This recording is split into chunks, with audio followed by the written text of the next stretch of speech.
इस फिल्म की शुरुआत किसी अनजान आदमी को दिखाते हुए होती है जो कि किसी की लाश लेकर एक पहाड़ पर खड़ा होता है और इसके बाद यही आदमी अपनी कहानी बताना शुरू करता है। वो कहता है कि मैं एक चलती फिरती लाश हूँ बिना किसी आत्मा के, क्योंकि वो 1795 में विक्टर फ्रैंकेनस्टाइन नाम के एक डॉक्टर को मिला था और इसकी लाश उन्हें काफ़ी बुरी हालत में मिली थी। वो काफ़ी कटी फटी हुई थी, लेकिन फिर भी उन्होंने अपने एक्सपेरिमेंट करके इसे जिंदा कर दिया। लेकिन बाद में उन्हें इस बात का एहसास हुआ कि उन्होंने किस राक्षस को जिंदा कर दिया है और इसीलिए आखिर में उन्होंने इसे मारने की कोशिश की, लेकिन ये शैतान किसी तरह से बच गया। वो शैतान बदले की आग में था, इसीलिए उसने अपने बनाने वाले को ही खोज निकाला और उसने उनकी वाइफ की जान लेकर अपना बदला पूरा किया। जब विक्टर फ्रैंकेनस्टाइन को इस बारे में पता चला तो उन्होंने अपनी वाइफ की मौत का बदला लेने के लिए उस शैतान का काफी दिनों तक दूर दूर तक पीछा किया, पर वो भूखे प्यासे ज्यादा दिन तक उसे ढूंढने में कामयाब ना हो सके और कड़कती ठंड ने उनकी जान ले ली। लेकिन फिर भी विक्टर उस शैतान के मालिक ही थे, इसीलिए उस शैतान ने अपने मालिक को अच्छी तरह से दफनाया उनकी उसी किताब के साथ जिनमें वो सारे राज लिखे थे जिनसे उन्होंने इस शैतान को बनाया था। उस शैतान ने उन्हें उनकी वाइफ के पास ही दफनाया, लेकिन जब शैतान को लगने लगा कि यही अंत है तो अब यहीं से उसकी एक नई जिंदगी शुरू होती है, क्योंकि एक राक्षसों का बड़ा झुंड उस पर हमला करने लगता है, क्योंकि कोई ऐसी वजह है जिस वजह से वो राक्षस उसे अपने राजा नावेरियस के पास ले जाना चाहते हैं। वो राक्षस उस शैतान यानी कि एडम पर भारी पड़ने लगते हैं, लेकिन जैसे ही एडम एक खास तरह के ट्राइडेंट से उस शैतान को मार गिराता है तो उस राक्षस के जमीन में समाते ही एक अजीब से पत्थर के जानवर में जान आ जाती है और उसी की तरह कई और जानवर जिंदा हो जाते हैं। वो उन राक्षसों को जाकर मार देते हैं जो कि एडम पर अटैक कर रहे होते हैं और इसके बाद वो अपने इंसानी रूप में आकर फ्रैंकेनस्टाइन को उठाकर अपनी रानी लियोनोर और गिडियन के पास लेकर आते हैं। यहाँ पर हमें आगे बताया जाता है कि ये जो राक्षस हैं ये गारगोइल हैं, जिन्हें पृथ्वी पर बाकी बुरे राक्षसों से लड़ने और मानवता की रक्षा करने के लिए आर्च एंजल माइकल ने इन्हें बनाया था। सुपर नेचुरल पावर वाली रानी लियोनोर एडम के मन को पढ़ने के बाद वो समझ जाती है कि शैतान को कैसे जन्म दिया गया, इसीलिए वो इसे एडम का नाम देती है और अब वो एडम को इनकी बुरे राक्षसों के खिलाफ हो रही जंग के बारे में बताती है कि स्वर्ग में माइकल बनाम सैटर्न के युद्ध हारने के बाद सैटर्न ने अपना बदला लेने के लिए हजारों की तादाद में राक्षसों को पृथ्वी पर भेज दिया, क्योंकि वो सभी मिलकर एक ऐसी जंग को अंजाम देने वाले हैं जिससे कि गॉड की क्रिएशन यानी कि इंसानों का नामो निशान तक धरती से मिट जाएगा और हमारा काम इन राक्षसों को ऐसा करने से रोकना है। लेकिन इंसानों को अभी इस बारे में नहीं पता, वो इस बात से बिल्कुल बेखबर हैं। लेकिन एडम की शक्तियां देखने के बाद रानी लियोनोर उसे अपने साथ मिलकर काम करने के लिए कहती है, लेकिन एडम रानी से साफ इनकार कर देता है क्योंकि वो अपनी जिंदगी अकेले बिताना चाहता था। लेकिन वो एडम के जाने से पहले उसे एक खास तरह का हथियार देते हैं जिससे वो उन राक्षसों से खुद की हिफाजत कर सके, क्योंकि अभी तक किसी को कोई खबर नहीं थी कि आखिर राक्षस एडम के पीछे क्यों थे। और ये एक ऐसा हथियार है जिनसे वो उन राक्षसों को आसानी से नर्क भेज सकता है और अब इसीलिए एडम सबसे दूर रहने के लिए दुनिया के किसी कोने में जाकर अपनी जिंदगी बिताने लगता है। लेकिन वो राक्षस कहीं पर भी उसका पीछा नहीं छोड़ते और अब देखते ही देखते ऐसे ही 200 साल बीत जाते हैं। उसके आसपास की दुनिया अब पूरी तरह से बदल चुकी थी, लेकिन एडम अभी भी बिल्कुल वैसा ही था। लेकिन अब वो उन राक्षसों से तंग आ चुका था और अब इससे पहले कि वो राक्षस उसका शिकार करें, एडम उन राक्षसों को ढूंढकर उनका शिकार करने लगता है। लेकिन जब एक दिन एडम ऐसे ही उन राक्षसों को मार रहा होता है तो एक मासूम इंसान की जान चली जाती है, जिसका पता जब गारगोइल्स को चलता है तो वो तुरंत एडम को अपने कब्जे में ले लेते हैं, क्योंकि एडम की वजह से ही इंसानों को डीमन और गारगोइल्स का वजूद पता चल गया था और इसीलिए सजा के तौर पर वो लोग हमेशा के लिए एडम को अपने पास कैद कर लेते हैं। लेकिन एडम की उस फाइट के दौरान एक राक्षस उससे बच निकला था, जो कि तुरंत अपने राजा नेवेरियस के पास जाकर उसे एडम के जिंदा होने की खबर दे देता है। यहाँ पर हमें पता चलता है कि यह राक्षसों का राजा नेवेरियस एक इंसान की तरह एक बिलियनर चार्ल्स के भेष में अपने साथ कुछ वैज्ञानिक जैसे कि टेरा और कार्ल की मदद से एक ऐसे प्रोजेक्ट पर काम कर रहे होते हैं जिससे वो मरे हुए को जिंदा कर सकें, यानी कि एकदम फ्रैंकेनस्टाइन की तरह। जब उन्हें पता चलता है कि फ्रैंकेनस्टाइन का वो मॉन्स्टर एडम अभी भी जिंदा है तो वो अपने सबसे काबिल राक्षसों को गारगोइल के कैथेड्रल पर हमला करके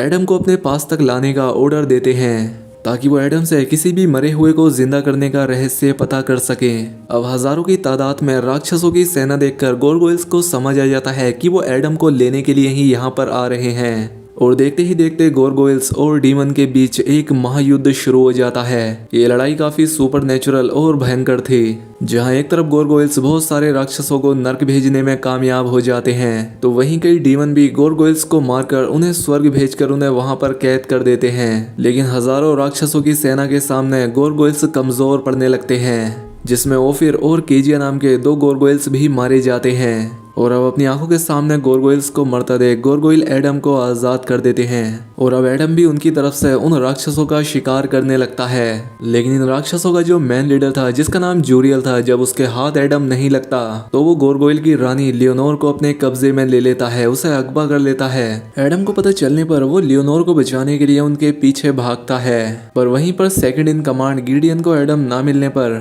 वो अपनी रानी को बचाने के लिए उसी फ्रैंकेनस्टाइन जर्नल, जिसमें मरे हुए को जिंदा करने की तरकीब लिखी हुई है, वो उस किताब के बदले दुश्मन से सौदा करने का तय करता है, जो कि उन्हें एडम के पास से मिली थी जिस रात उन्होंने एडम को बचाया था, जिसे उन्होंने अपने पास रख लिया था। अब गिडियन उस किताब की मदद से अपनी रानी को उस राक्षसों से छुड़ाने में कामयाब हो जाता है। लेकिन एडम अपने क्रिएटर की उस किताब को उन राक्षसों के जर्नल के हाथ लगने नहीं दे सकता था, और अब इससे पहले कि राक्षस जर्नल जूरियल उस किताब को लेकर यहाँ से भाग निकलता, एडम और राक्षसों के बीच यहाँ पर एक और युद्ध शुरू हो जाता है। लेकिन फिर भी आखिर में जूरियल भाग निकलता है, जिसका पीछा करने के बाद जब एडम नेवेरियस की सीक्रेट लैब के अंदर जाता है, तो यहाँ आने के बाद एडम इनका प्लान समझ जाता है कि मिलियन ऑफ डीमन स्पिरिट जो कि नर्क में कैद हैं, उन सभी को वापस जिंदा करने के लिए ये वेसल्स तैयार किए जा रहे हैं, क्योंकि राक्षस की आत्मा ऐसे ही शरीर में दाखिल हो सकती है जिसकी कोई आत्मा ना हो, और एक बार इन वेसल्स में राक्षसों की सोल दाखिल हो जाने पर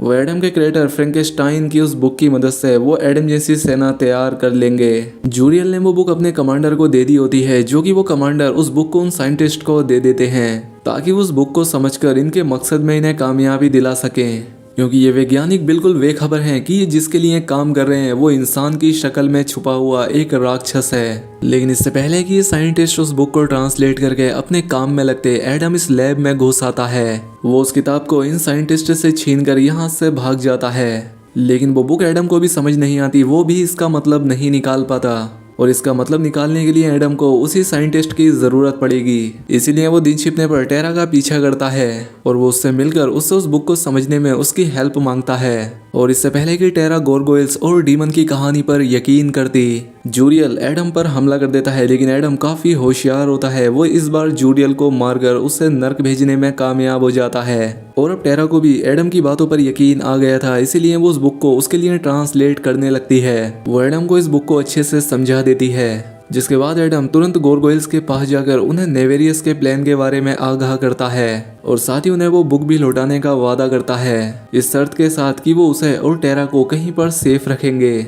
इसीलिए लियोनोर एडम से टेरा को कैथेड्रल लाने के लिए कहती है, ताकि वो इन्हें एक ऐसी जगह पर पनाह दें जहां तक वो राक्षस पहुंच ही ना सके। लेकिन एडम के यहाँ से जाने के बाद हमें पता लगता है कि ये लियोनोर की एक कहानी है, ये भी गद्दार है, क्योंकि उसका प्लान एडम और टेरा के साथ उस जर्नल को भी अपने कब्जे में लेना था, क्योंकि अब वो इंसानों की खातिर एडम को और ज्यादा जिंदा रखकर और जोखिम नहीं उठा सकती। इसलिए वो अपने सबसे बहादुर आदमी गिडियन को एडम की जान लेकर उस किताब को हासिल करने का ऑर्डर देती है, जिसके बाद अब गिडियन और एडम के बीच एक भयंकर फाइट होती है। लेकिन गोरगोइल्स काफी ज्यादा ताकतवर थे, इसीलिए एडम उनके सामने कमजोर पड़ता नजर आता है। लेकिन एडम काफी होशियार था, आखिर में वो गिडियन को भी मारकर उसे स्वर्ग पहुंचाने में कामयाब हो जाता है। और लियोनोर की धोखाधड़ी के बारे में उसे पता चलने के बाद वो सबसे पहले उस किताब को ही नष्ट कर देता है, ताकि फ्रैंकेनस्टाइन की ये खोज एक रहस्य बनकर रह जाए। लेकिन वही नेवेरियस ने टेरा को अगवा कर लिया होता है, क्योंकि वो समझ गया था कि टेरा एडम के लिए काम कर रही है, और साथ ही ये भी कि उसने उस किताब का अनुवाद कर लिया है। इसलिए वो टेरा के सामने उसके पार्टनर का गला दबाने लगता है उसे मारने के लिए।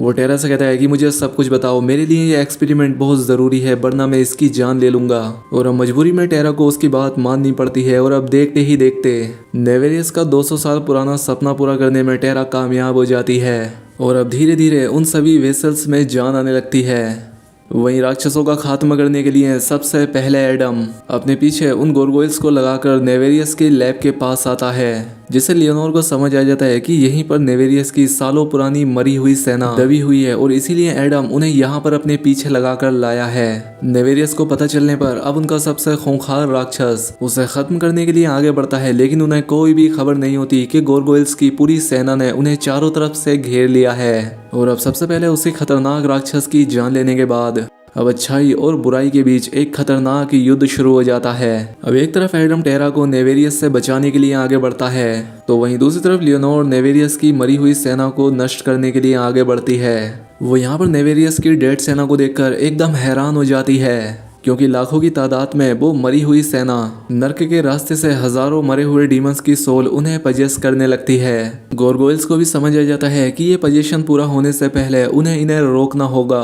इसलिए सभी गोरगोइल्स मिलकर एक एक करके उन सभी को नष्ट करने लगते हैं, जिनमें से कि कई सारों में तो जान भी आ चुकी होती है, लेकिन समय से पहले ये उन्हें खत्म करते चले जाते हैं। वहीं दूसरी तरफ एडम और नेवेरियस में एक खतरनाक लड़ाई शुरू हो जाती है। यहाँ पर एडम उन राक्षसों के राजा के सामने टिक नहीं पा रहा होता है, इसलिए वो डीमन राजा एडम के शरीर में ही राक्षस की सोल को पजेस करने के लिए उस पर मंत्र पढ़ने लगते हैं, जिस वजह से एडम अब धीरे धीरे खूंखार राक्षस में तब्दील होने लगता है। लेकिन नेवेरियस आखिर में भी अपने मकसद में कामयाब नहीं हो पाता, क्योंकि एडम ने अपनी आत्मा डेवलप कर ली होती है, जिस वजह से राक्षस का सोल उसे पजेस नहीं कर पाता, क्योंकि राक्षस सिर्फ बिना सोल के शरीर को ही पजेस कर सकते थे। और अब एडम को जब मौका मिलता है तो मौका मिलने पर वो डीमन के राजा को भी मार देता है और उसे भी नर्क भेज देता है। और ऐसा होते ही नेवेरियस की ये पूरी लैब ढहने लगती है और नेवेरियस के मरने के बाद उनके राक्षसों की सेना भी वापस नर्क में खींच ली जाती है। नेवेरियस की ये पूरी जगह जमीन को फाड़कर उसके अंदर समाने लगती है,